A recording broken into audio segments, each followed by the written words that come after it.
Hi, I'm Josh Miszk, Vice President of Investments at Invisor, and this is our 2016 year in review. Now, 2016 was a year shaped by surprises and drastic changes in sentiment. And how investors feel about the economy is what ends up being reflected in prices.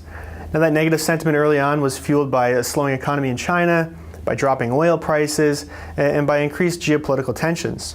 There was more cash on the sidelines parked than ever before. However, major equity markets had a positive year, driven by strong jobs data out of the US and improving economic conditions in Europe. Now, looking forward to 2017, while most of that cash still remains on the sidelines, that market sentiment has shifted, mostly as investors feel that a Trump presidency will bring with it lower regulation, reduced taxes, and increased spending. Since the election, several global indices are up over 10%, and 10-year bond yields are up nearly 60 basis points in Canada and the US. Again, the expectations of growth and increasing interest rates are priced in like they've already happened. And if there's anything that we can learn from 2016, it's that we can't predict the future. So we'll take a look back at some events that shaped 2016 and how they set the stage for the coming year, starting with interest rates. So in 2016, the Fed had planned on hiking rates several times throughout the year, but due to unforeseen events such as the Brexit and Russian-Ukraine tensions, they were forced to hold off until December.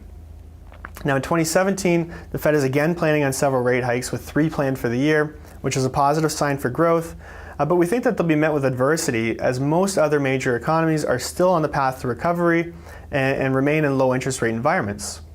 Here in Canada, our interest rates and yields have kept pace with the US over the past couple of months, but we think that the situation of the Canadian housing market and our growth prospects aren't as good as they are in the US, so I think that there'll be further pressure on those rising interest rates here in Canada.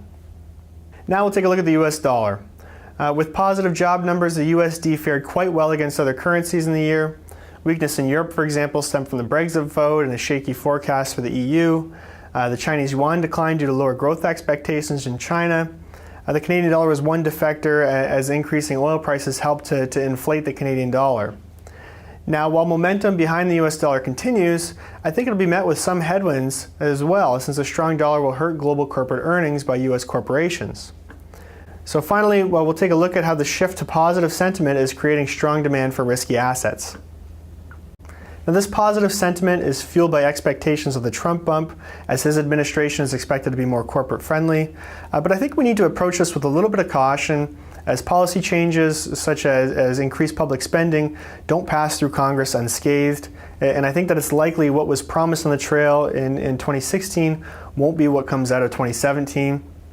America has a lot of moving parts, and to change the course of a large ship is not easy to do.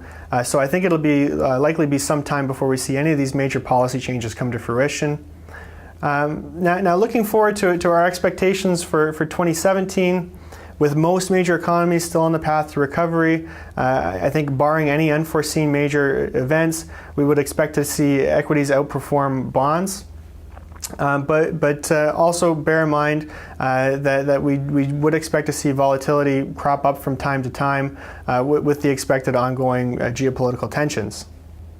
Now, as we know, it's hard to predict the future, but when the road ahead is unclear, I think our best course of action is to react in a systematic way. Our approach here at Invisor is to rebalance to our target at times when certain sectors outperform others, which may seem counterintuitive to sell funds that are outperforming only to buy those which are underperforming. But history has shown that some of the worst declines have led to some of the best opportunities, and those who don't rebalance miss out on those opportunities and often end up with riskier asset mixes. So that's it for our market update. Thank you, and I wish you all a safe and prosperous new year.